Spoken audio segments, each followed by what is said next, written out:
all. Assalamualaikum dan salam sejahtera kepada Miss dan rakan-rakan Exco lain. Saya ucapkan selamat datang kepada semualah yang sedang bersama kami daripada Kelab Program Pekerja Sosial Unimas. Okay. First of all, selamat datang kepada alumni kita, Miss Francisca, yang sudi join untuk platform Suai Kenal, berkongsi pengalaman, cabaran dan perjalanan lah inspirasi daripada alumni FSSK sendiri, terutamanya kerja sosial lah. Okey, nama diberi Hasnijah binti Mahmud selaku moderator kita pada malam ini. Dan saya amat berbesar hatilah sebab dapat bersama dengan seorang alumni yang sudi meluangkan masa bersama untuk berkongsi cerita dan pengalaman untuk kita semua. Jadi, tanpa melengahkan masa, mari kita mulakan sesi podcast kita pada hari inilah. Okay, first of all, soalan pertama. Untuk permulaan, boleh tak Cik Francisca perkenalkan diri sedikitlah kepada para penonton kita, macam mula daripada zaman Miss jadi student Unimas sampailah sekarang, macam bidang apa yang Miss sedang ceburi lah. Okay. Okey. Iya, terima kasih pengerusi majlis lah, Cik Hasnizah. Okey, nama diberi, nama saya Francisca Ana Numpang. Jadi saya masuk kepada Universiti Malaysia Sarawak ataupun Unimas pada tahun 2018 lah. Tarikh tak ingat tapi bulan 9. Bulan 9 2018. Jadi untuk long short story untuk di-share pada malam ni, sebenarnya masuk kepada universiti itu adalah satu impian saya lah, which is saya rasa semua orang pun ada impian masing-masing. Lepas tu bila untuk isi maklumat UPU dan sebagainya lah, sebenarnya saya minat kepada bidang counselling pada mulanya. Jadi selepas itu saya ada kakak yang pernah belajar di Universiti Malaysia Sarawak juga. Dia di di fakulti FSKPM lah. So cognitive science. Saya tanya-tanya lah dengan kakak saya, social work ni apa? Pernah dengar tak fakulti FSSK ni?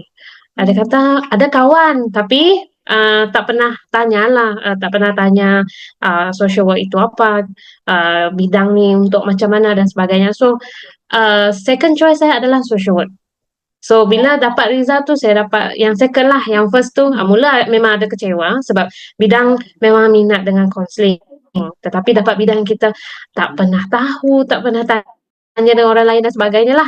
Jadi kita pun cuba je lah sebab nak masuk universiti kan. So matlamat utama masuk universiti, dapat course yang macam tu, okay kita cuba je lah. Lepas tu dari perjalanan menjadi seorang pelajar tu dia banyak membuka minda, membuka mata dan macam mana mengaplikasikan kerja sosial lah sehingga saya bekerja. So saya bekerja di Institute Methodist Pili di Sibu. Ini sudah tahun keempat saya berkhidmat di MPI lah. Dan saya juga mengajar bidang diploma kerja sosial di mana MPI offering lah ataupun menawarkan diploma dalam kerja sosial. Jadi sedikit sebanyak saya rasa bukan sedikit tapi banyak pengetahuan yang saya belajar masa degree tu dapat contribute to my diploma students lah. Ya, jadi itu serba sedikit pengenalan tentang diri saya lah. Ya. Okay, sebenarnya macam menarik sebenarnya lah. Maaf, okay. Bagi saya menarik lah perjalanan Miss Francisca daripada sebelum jadi student Unimas sampailah sekarang lah.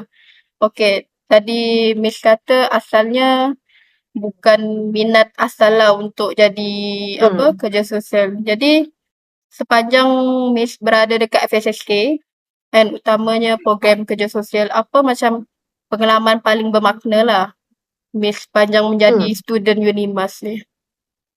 Iya. So untuk first year first semester tu memang tak ada idea.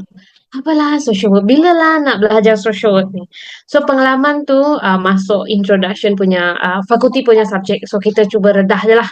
Redah, and then kita cuba belajar, cari manalah nak dapat social work ni. Bila nak masuk social work? Sedangkan masa kita masuk tu, masa orientasi program di bawah fakulti, kita ada pecahan lah ikut program masing-masing.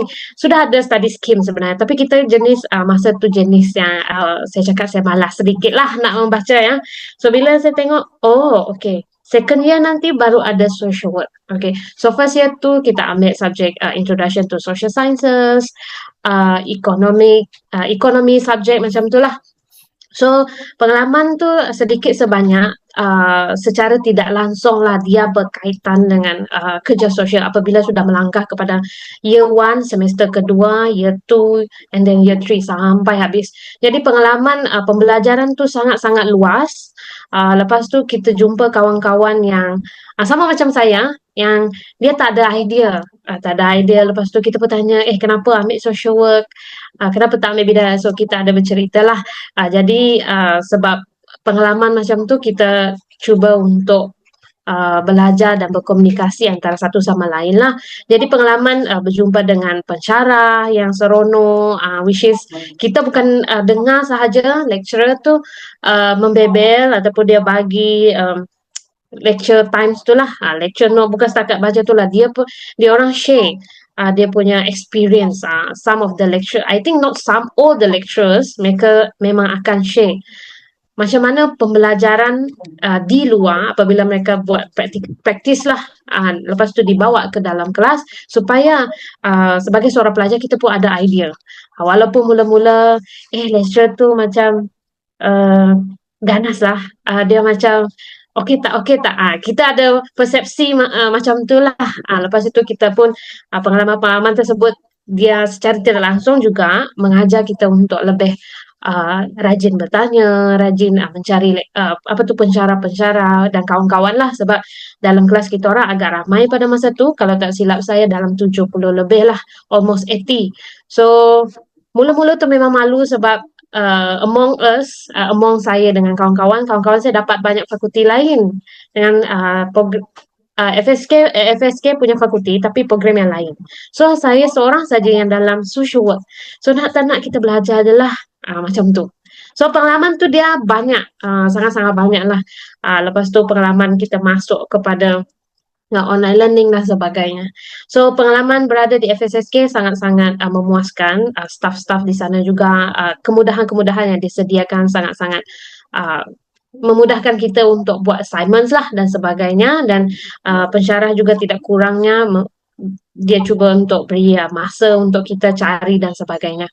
Ya, so itu pengalaman yang saya rasa banyaklah memberi pengetahuan kepada saya, which is kita cuba untuk sebab kita cari ilmu kan, jadi kita pun rasa macam okay.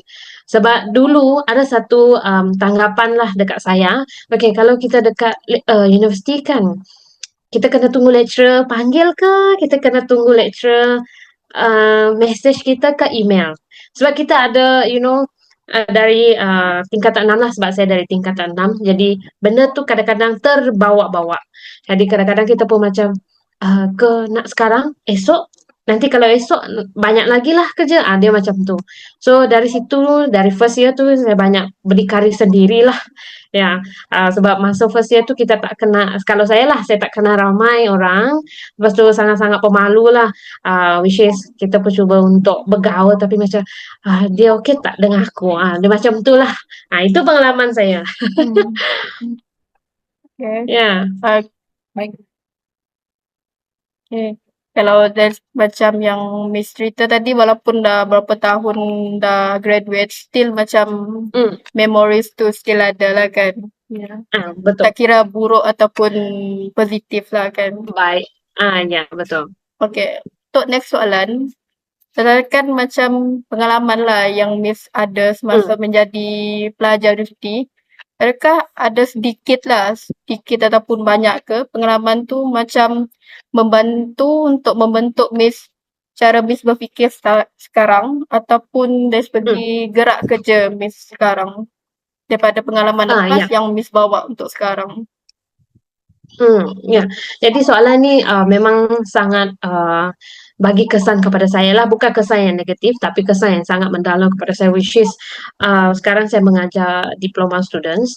Jadi untuk mengajar ni saya boleh cakap dia tak senang sebab sekarang zaman AI dan sebagainya, dan bukan saja mengajar tetapi kita kena buat engagement. Uh, Hubungan dengan apa tu macam stakeholder, walaupun diploma saya pun cuba untuk buat sesuatu yang kita tak nak student kita duduk dalam kelas hari Isnin sampai Jumaat ataupun Sabtu, lepas tu belajar, kita tak nak, kita cuba bawa mereka keluar. Lepas tu kalau kelas hari Isnin tak ada kelas, kita cuba bawa keluar, sama juga macam apa yang Unimas jalankan. Setiap hari Khamis akan pergi keluar field work practice. Untuk saya pula, saya susah untuk buat itu sebab ada student dia kena ambil MPU subjek, mata pelajaran umum. Jadi untuk kekangan macam tu kita akan pergi satu NGO lah. Selalunya kita pergi NGO. Kita akan propose, kita akan cadangkan satu tarikh dengan masa, dan lepas tu kita akan contact person in charge, dan kita akan bawa mereka keluar lah, mungkin 1 hari ataupun 2 hari untuk pendekatan tu lebih praktikal lagi lah, walaupun dekat Sibu kefahaman berkaitan dengan kerja sosial tu masih rendah. Ya, itu yang boleh saya cakapkan. Lepas itu cara berfikir tu yes, kalau dulu kita, kalau saya lah, bukan kita ya, kalau saya akan fikir siap dah, tak perlulah fikir lain, asal siap sebelum due date, okay, itu je. Yang lain tu belakang kira. So sekarang tidak, walaupun kerja tu siap, apakah kualiti dia? Bagaimana pelajar-pelajar tu dapat faham? Kita kena, kalau kita cakap, kita kena assess balik lah. Assessment dalam kelas tu, kalau saya mengajar, saya bukan mengajar, okay, Miss Hasnizah, okay, hari ni kita buat teori. Dia bukan macam itulah. Kita kena beritahu apa yang akan dibuat hari ni. Lepas tu kita akan minta student buat sedikit reflection. Walaupun dia diploma punya level, kita cuba untuk mereka faham. Okay, social work ini apa? Okay, hari ni kita belajar tentang apa. Jadi pengalaman tu yang dibelajar dalam kelas juga, sebab pensyarah-pensyarah zaman kami dahululah, mereka akan tanya, so apa yang telah kamu orang belajar hari ni? Boleh share tak? Dulu masa waktu tu kita akan rasa macam was-was. Betul tak apa yang aku fikir ni? Jadi kadang-kadang kita pun okay, voice out soalan, lepas tu kita tanya and then lecturer bagi feedback. Sama juga apa yang saya buat dengan pelajar saya. Sebab kita bukan tak nak suruh dia faham, okay, assignment mesti siap hari ni, hari tu, okay, test macam ni sekian, tapi kita nak pengalaman jadi pekerja sosial tu lebih berkualiti. Supaya nanti mereka pun okay, oh betul lah apa yang kita belajar dalam kelas ni ada sedikit sebanyak membantu bila di praktis nanti di bidang fieldwork tu lah. Jadi macam saya cakap tadi, pengalaman tu di universiti sangat-sangat membentuk diri saya, cara saya berfikir lah, sebab kita perlu kenal pasti kalau lah pelajar kita ada masalah dari segi emotional, dari segi fizikal tu, itu yang kita kena tengok lah. Bukan setakat tengok student datang kelas, duduk dengar lepas tu balik. Tidaklah, dia bukan macam tu. Itu yang salah satu pengalaman yang agak bermakna bagi saya, which is saya pun dapat contribute lah, kita contribute kepada kita punya community dan society kita, supaya nanti pun apa yang diorang belajar tu, diorang pun dapat praktiskan lagi dengan lebih mendalam. Ya, so itu pengalaman yang saya boleh kongsikan berkaitan dengan macam mana dia mempengaruhi cara berfikir, cara bekerja saya sehingga hari inilah. Ya.